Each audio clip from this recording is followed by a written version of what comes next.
जय जिनेंद्र बंधु, अभिनंदन है आप सभी का, आप सभी के ही अपने कार्यक्रम जिसका नाम है वास्तु रहस्य। हमारे साथ स्टूडियो में उपस्थित हैं डॉक्टर राजेंद्र जैन जी, जो लगातार आपको मार्गदर्शन दे रहे हैं वास्तु पे के रिगार्डिंग। लेकिन आज मैं आपको सबसे पहले एक चीज जरूर बताना चाहूंगी कि हमारा जो साथी होता है वही हमारा सबसे बड़ा सहायक भी होता है, लेकिन हमें जानकारी नहीं होती है क्योंकि हमारे पास भ्रांतियां इतनी होती हैं। आज आपको बताएंगे कि कैसे आप द्वारा लगाया गया वृक्ष कई बार आपका इतना बड़ा साथी सहायक हो जाता है कि आपको ही नहीं पता होता है। लेकिन वृक्ष आपने लगाया कौन से मुहूर्त में है, तरीका क्या है, कौन सा वृक्ष लगाया है, इन सब की जानकारी होना भी बहुत जरूरी है। आज उन्हीं पे चर्चा करेंगे। जैसा कि हमने कल आपको बताया था कि वृक्ष का महत्व बहुत होता है हमारी जिंदगी में, लेकिन किस तरीके से कौन से वृक्ष का कैसा महत्व होता है आज जानेंगे। तो सबसे पहले कार्यक्रम में अभिनंदन करते हैं डॉक्टर साहब का। जय जिनेंद्र सर। जय जिनेंद्र। फिर से स्वागत है आपका। जिस चर्चा को हमने कल अधूरी छोड़ी थी आज उसी को पूरी करेंगे।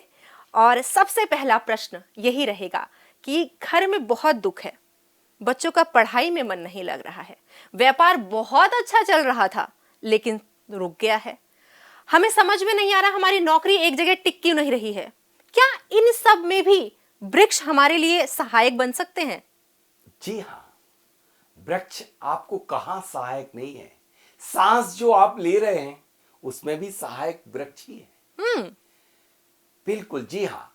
आप जानना चाहते हैं कि बच्चों के लिए क्या विद्या अध्ययन में भी वृक्ष सहायक हैं? जब भगवानों के लिए उनको ज्ञान प्राप्त करने के लिए वृक्ष ही सहायक बने थे तो बच्चों के लिए क्यों नहीं? निश्चित रूप से यदि घर में विधि विधान पूर्वक 3 वृक्ष लगे हुए हों तो वह बच्चों के अध्ययन में बहुत ही ज्यादा सहायक होते हैं, उनकी स्मरण शक्ति में अभिवृद्धि कराते हैं।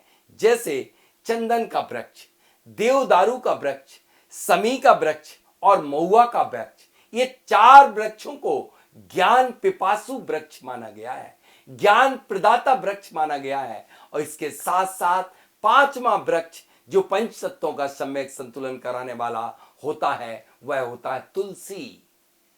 तुलसी को ही मां की उपमा तक दी गई है वृक्षों में। तो यह 5 वृक्ष ज्ञान प्रपासु। अब आपने जाना व्यापार नहीं चल पा रहा, व्यापार की अभिवृद्धि नहीं हो पा रही। जी हाँ, कुछ वृक्ष आपके व्यापार को चला देते हैं और कुछ वृक्ष आपके व्यापार को ठप करा देते हैं। पिछले एपिसोड में आपने जो पीपल के वृक्ष की बात कर रहे थे तो उस वृक्ष ने निश्चित रूप से वह वृक्ष खराब नहीं है, इंसान खराब है। वह वृक्ष जिसमें अनंत इंफिनिटी देवता वास करते हैं और उसकी जड़ों में हम पेशाब करते हैं। जब मंदिरों में वही वृक्ष एक चैत्य वृक्ष माना जाता है और जब व्यापारिक स्थान या निवास के स्थान पर लगा करके मल मूत्र हम उसकी जड़ों में जाते हैं तो रिएक्शन होकर के आपके लिए और अनेक प्रकार के रोगों से ग्रसित करा देता है। एक चीज और पूछना चाहूंगी, जैसे आपने बताया कि देवताओं का वास होता है और हम भी मानते हैं इसलिए हम पूजा भी करते हैं पीपल के पेड़ की, लेकिन वहीं ये भी बातें हैं कि पीपल के पेड़ पे प्रेत आत्माएं भी रहती हैं। जी हाँ, वही लेकिन तो जहां पर देव है वहां प्रेत आत्माएं कैसे? देखिए, इंसान की परिभाषा क्या है? मानव मानवीय गुणों का विकास। लेकिन जब मानव ही उग्र रूप राक्षस बन जाता है, मानव ही राक्षस कब बनता है?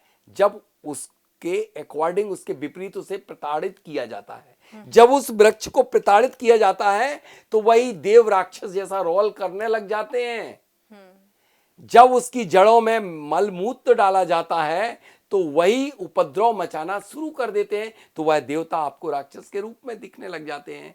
यही है, यदि ये चैत्य वृक्ष हैं तो इन चैत्य वृक्षों को जंगल में, एकांत स्थानों पर और मंदिरों में और ऐसे स्थानों पर लगाना चाहिए जहां पर उनको विधिवत तरीके से हम चैत्य यानी पूजनीय स्थानों पर रखने से उनकी पूजा अर्चना हो सके। अच्छा, ऐसा भी कहा जाता है कि कोई स्पेसिफिक वृक्ष होते हैं, पेड़ होते हैं जिन्हें घर पे नहीं लगाना चाहिए। देखिए, बहुत सारे वृक्ष घर में वृक्ष लगाना चाहिए। बिना वृक्ष के तो मैं कह रहा हूं घर का शुभारंभ प्रथम वृक्ष से ही करना चाहिए। यदि आपके घर में वृक्ष या गमलों में जो आप वृक्ष लगाते हो उनकी भी मैं बात कर रहा हूं कि आपके घर में कौन कौन से वृक्ष लगाना चाहिए, घर में नहीं लगाना चाहिए। तो घर में आपको वृक्ष अवश्य लगाना चाहिए। साउथ वेस्ट में आपको अशोक के वृक्ष लगाना चाहिए, ऊंचे ऊंचे वृक्ष लगाना चाहिए। नॉर्थ और ईस्ट में आपको, नॉर्थ में पूरे बेल और लताओं के बढ़ते हुए, और ईस्ट में आपको फल और फूलों वाले वृक्ष लगाना चाहिए। छोटे छोटे चंपा, चमेली, केवड़ा, रातरानी लेकिन ग्राउंड फ्लोर पर नहीं, ऊपर के फ्लोर पर रातरानी लगाना चाहिए, क्योंकि सर्प को रातरानी बहुत पसंद है, सर्प आ जाएगा। जी हाँ, तो मल्टी स्टोरी पर सेकंड थर्ड फ्लोर पे रातरानी लगाइए। सुगंधित एरोमेटिक सारी निगेटिव एनर्जी को पलायन कर देते हैं।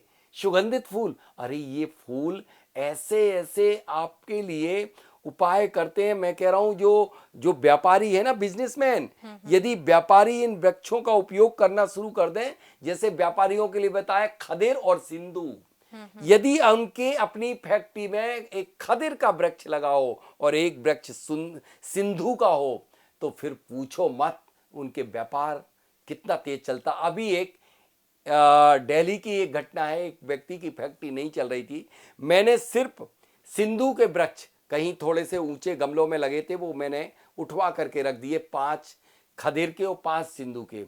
5 दिन बाद फोन आता है कि मेरी फैक्ट्री चलना शुरू हो गई। एक व्यक्ति का एक और एग्जाम्पल है, मैं नाम सहित कहें तो भी बता दूंगा, एड्रेस सहित, कि उस व्यक्ति का वो 2 वर्ष से वहां पर किसी भी तरीके से वो इतने प्रयास कर रहा था, लेकिन वह भाड़े पे नहीं उठ रही थी। मैंने कुछ नहीं किया, एक वृक्ष में तुलसी में स्वास्तिक बनाया और क्रिया को संपन्न कराया, तुलसी का वृक्ष रख दिया और स्वास्तिक बनवा दिया मुहूर्त के अनुसार सगुण में, स्वर का सहारा लेकर के, मुहूर्त का सहारा लेकर के, चारों दिशाओं में स्वास्तिक बना के एक तुलसी के वृक्ष की छोटी सी स्थापना कर दी। मात्र विदिन अ मंथ, 2 साल में जो काम नहीं हो पा रहा था, 1 माह में कार्य हो गया। और तो वृक्ष आपके लिए क्या नहीं करते, नौकरी तक दिला देते हैं। और आप ईस्ट में फल देने वाले, पुष्प देने वाले, पुष्प अच्छे सुगंधित पुष्प, जैसे कि आपके चंपा है, चमेली है, केवड़ा है, और विभिन्न प्रकार के आपके गुलाब, भले कांटे होते हैं लेकिन कांटों एक्सेप्शनल केस है गुलाब, जिनके जो आप अपने घर में लगा सकते हैं, जैसे कांटे वाले, दूध वाले, बोनजाई, ये वृक्ष आपको घर में नहीं लगाना चाहिए। फिर गुलाब तो बहुत लोग लगाते हैं घर पे, लगाना चाहिए। गुलाब में कांटे होने के साथ साथ उसके पुष्प में इतनी सुगंध है, वो कांटों को की भी उसको दोष को खत्म कर देता है। लेकिन कई लोगों के मुख से ये बात सुनी हुई, तभी मैं थोड़ा सा शॉक्ड हो गई कि लोग कहते हैं कि गुलाब के जो पौधे होते हैं या कांटे वाले जो फूल होते हैं वो घरों में नहीं लगाने चाहिए, कांटों वाले नहीं लगाना चाहिए, सारे कांटों वाले। लेकिन गुलाब अपवाद है। ओके, गुलाब अपवाद है। गुलाब तो सभी प्रकार के गुलाब लगाना चाहिए। बल्कि एक मैं किस्सा बताता हूं, गुलाब का वृक्ष यदि आपके घर में बहुत ज्यादा अशांति चल रही है, बहुत ज्यादा, तो आप गुलाब के वृक्ष आप लगा लीजिए, सफेद रंग के फूल वाले गुलाब, पीस। और यदि आपके घर में मांगलिक कार्य या शादी संपन्न नहीं हो पा रही है, तो पिंक गुलाब के फूल लगा लीजिए। और यदि आपका व्यापार बहुत गति नहीं चल पा रहा है, कर पा रहा है, तो आप ब्लू कलर के गुलाब के पुष्प लगा लीजिए, आपके बहुत तेज गति हो जाएगी। तो इस तरह से सर्व दोष का निवारण कर देते हैं हमारे वृक्ष वास्तु दोषों का। यदि यहां तक कहा है 12 मेहर ने कि यदि आपके घर कोई भी कॉर्नर ईशान या नैऋत्य कटा हुआ है, तो उसके राइट एंगल पे आप वृक्ष लगा दोगे तो भी दोष, यानी कि हम जो 4 दीवारों की वास्तु की बात करते हैं उसमें भी अगर हम तोड़फोड़ नहीं कराना चाहते हैं और नियम अनुसार, और जो उस चीज को, जो बीमारी या जो प्रॉब्लम है उस वास्तु के से आपकी लाइफ में आ रही है, वो ठीक हो सकती है एक वृक्ष लगाने से। निश्चित रूप से ठीक हो सकती है कि आप उसके राइट एंगल में, जो कॉर्नर कटा है उसके राइट एंगल में आप जितना भाग कटा हुआ उस वहां पर आप वृक्ष लगा दीजिए, गमले लगा दीजिए, गमले रख दीजिए। गमले रखने से तुरंत रिलीफ मिलेगा। और चाहे तो जमीन की जड़ से लगा दीजिए, क्योंकि भूमि के अंदर का जो कटाव है वो जुड़ जाएगा, तो आप आपकी ऊर्जाएं हमेशा राइट एंगल फ्लो होना शुरू हो जाएंगी और आपको गति तेज अच्छा हो डॉक्टर साहब, जाएगी। एक ट्रेंड चल रहा है ऑर्गेनिक फार्मिंग का, ठीक है, तो लोग फ्रेश उगा के फ्रेश खाना चाहते हैं, तो घर के जैसे आपने बताया कि कुछ पोर्शन में ये लगाना चाहिए, कुछ पोर्शन पे वो लगा देना चाहिए, लेकिन आजकल लोग क्या कह रहे हैं कि एक प्रॉपर पोर्शन ले रहे हैं, वहीं पर सारे प्रकार के पौधे या सब्जियां या फ्रूट्स या कोई पेड़ जो फ्रूट वाले पेड़ सब लगा दे रहे हैं एक साथ, तो क्या ठीक है देखिए, ये? ऑर्गेनिक फार्मिंग गलत नहीं है, हाँ। लेकिन ऑर्गेनिक फार्मिंग में हम क्या गलत कर रहे हैं? घर का एक तरीका होता था कि घर के हम सिर्फ 33 भाग में ही निवास करते थे। 33 भाग हम खाली छोड़ते थे और 33 भाग में हम हमेशा ही इन बगीचे लगाते थे, पुष्प लगाते थे, सब्जियां लगाते थे। तो यदि उस भाग में इस नियम के तहत यदि आप लगा रहे हैं तो गलत नहीं है। लेकिन गलत क्या हो रहा है? हम गमले में फल उगाना शुरू कर दिए। इसको बोलते बोनजाई वृक्ष। क्या आपकी हाइट कितनी है मैम? 5 feet 2 inch. यदि आपको सिर्फ 1 फीट 2 इंच का बना दिया जाए तो आपको कैसा लगेगा? बस, और वो आंखें तो आपकी वही रहेंगी, देख सकेंगी, काम कर सकेंगी, लेकिन आप अनिजी नहीं। ठीक इसी तरह से हम वृक्षों को बोनजाई बोना करके छोटा छोटा, ये पद्धति आपकी नहीं है, ये व्यापार की विकास की गति में अवरोध पैदा कर रही है बोनजाई वृक्ष। आप लगाइए देसी वृक्षों को, आप अपने घर में फार्मिंग, ऑर्गेनिक फार्मिंग कीजिए, कर सकते हैं, कोई बात नहीं है। लेकिन इस बात का ध्यान रखें कि यदि फलदार हैं तो जो मैंने कंसेप्ट बताया, जो सिद्धांत तो बताया है इसका, कि हमेशा ईस्ट की डायरेक्शन में लगेंगे तो फलों में मिठास होगी और उनमें गुणवत्ता होगी और वास्तु दोष का भी निवारण करेंगे आपके। तो इस तरह से बहुत सारे वृक्ष ऐसे होते हैं जो घर में सुख, शांति ही नहीं, ऐश्वर्य सारी जीवन देते हैं, जैसे केसर, चमेली और पुष्प वाले वृक्ष, चंपा, केवड़ा, गेंदा, कनेर, लताएं और मनी प्लांट। जितनी भी लताएं, बेलें ऊपर चढ़ती हैं वो आपके जीवन में विकास करवाती हैं, और जितनी भी ऊपर से नीचे आती हैं विनाश करवाते हैं। कई वृक्ष ऐसे जो आपको विनाश करवा देते हैं, जैसे मैंने कहा सफेद आंकड़े का वृक्ष यदि आपके घर के अंदर लगा होगा तो आपको दरिद्रता कारक हो जाएगा।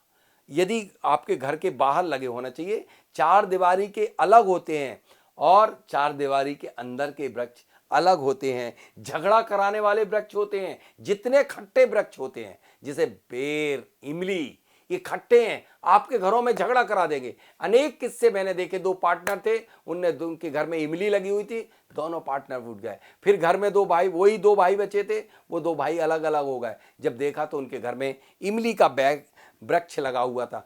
कभी भी वृक्ष उबड़े कुबड़े तिरछे नहीं होना चाहिए। सूखे वृक्ष घर में नहीं लगे होना चाहिए। घर में कांटे वाले नहीं, बोनसाई नहीं, खट्टे वृक्ष नहीं, इमली नहीं, चैत्र वृक्ष नहीं, और बिजोरा नींबू जो है, बड़ा अटर्रा नींबू, ये सबसे झगड़ा कराने वाला वृक्ष है। ये तांत्रिक वृक्ष है। जो आंवला भी चैत्र वृक्ष है, लेकिन याद रखना अनार जो है, अनार को कभी भी यदि आपकी भूमि विक्रय नहीं हो रही हो तो गमले में लगाइए, लेकिन उसे पनपने मत दीजिए घर में, वरना एक्सीडेंट, जितने भी हमने उदाहरण एक्सीडेंट वाले देखे उन सब में।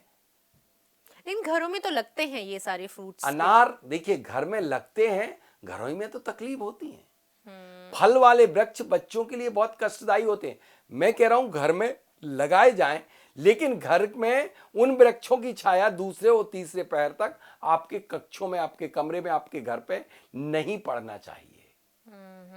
लेकिन एक चीज और देखी जाती है यहाँ पर, जैसे आप फलों की और इन सब की बात कर रहे थे, घरों के अंदर भी आजकल ट्रेंड है, होम डेकोर के लिए लोग प्लांट्स लगा रहे हैं पॉट में, स्टाइलिश पॉट्स में, तो वो सब क्या है? बिल्कुल लगा सकते हैं। घर के इंडोर मतलब जो प्लांट है, इंडोर प्लांट जो मैंने बताया अभी के मनी प्लांट इंडोर प्लांट है, जिनको धूप की बहुत कम आवश्यकता होती। जली पौधे भी इनको कहते हैं, जली पौधे मतलब, लेकिन इनमें ये नियम है कि जली पौधों का जल भी आपको कुछ समय में बदलते रहना चाहिए, वरना यदि गंदा जल आपके घर में रखा होगा चंद्रमा दूषित हो जाएगा, और चंद्रमा दूषित हुआ तो आपके यहाँ पैसे की बरकत और पैसे आपके घर से कोई ना कोई लेकर के डूब जाएगा, परेशानी खड़ी हो जाएगी। इसलिए आपके लिए 9 ग्रह के एक वृक्ष एक ग्रह के होते हैं। जैसे पीपल की जड़ सूर्य ग्रह को रिप्रेजेंट करती है, और खैर के वृक्ष की जड़ आपके लिए चंद्रमा को, इसी तरह अनंत मूल की जड़, यदि मंगल ग्रह से कोई पीड़ित है या मेष राशि वाला है, 12 राशियों के लिए अलग अलग जड़ें हैं, मतलब नग पहनने की आवश्यकता नहीं है, उनके लिए सिर्फ इन जड़ों से ही दोषों का निवारण हो जाता है। यानी कि ग्रहों की शांति जी हाँ, गुरु के लिए बरगद की जड़, गुरु दोष है, यदि गुरु आपकी कुंडली में दूषित हो रहा है या कम डिग्री का है, नीच का है, तो बरगद के पेड़ की जड़ यदि भुजा में बांध लो या ताबीज में पहन लो तो उससे भी, या पर्स में रख लो, गले में रख लो, तो आपको गुरु ग्रह से शांति हो सकती है। जैसे सरपंखा यह शुक्र का है, और शनि तो सभी जानते हैं, शमी का वृक्ष आपके लिए शनि ग्रह से शांति दिला देता है। इतना ही नहीं, बल्कि किसी भूमि में उपद्रव मच रहा हो, 11 अंगुल शमी के पेड़ की डाली को लेकर के अभिमंत्रित करके, और जिस घर में, जिस भूमि में गाड़ दी जाती है, तत्काल शांति हो जाती है। यानी कि हम ये कह सकते हैं, अब सिर्फ आपके लिए पेड़ इसलिए इम्पोर्टेंस नहीं रखते हैं कि आपको छांव दें और आपके जो सराउंडिंग में, जो एनवायरनमेंट में पोल्यूशन हो रहे हैं उससे निजात दिलाएं, बल्कि आपकी अपनी शांति के लिए, आपकी अपनी प्रॉब्लम्स को दूर करने के लिए, आपके जीवन को जो उथल पुथल मची है उसे एक स्थिर रूप में लाने के लिए भी कारगर साबित होते हैं।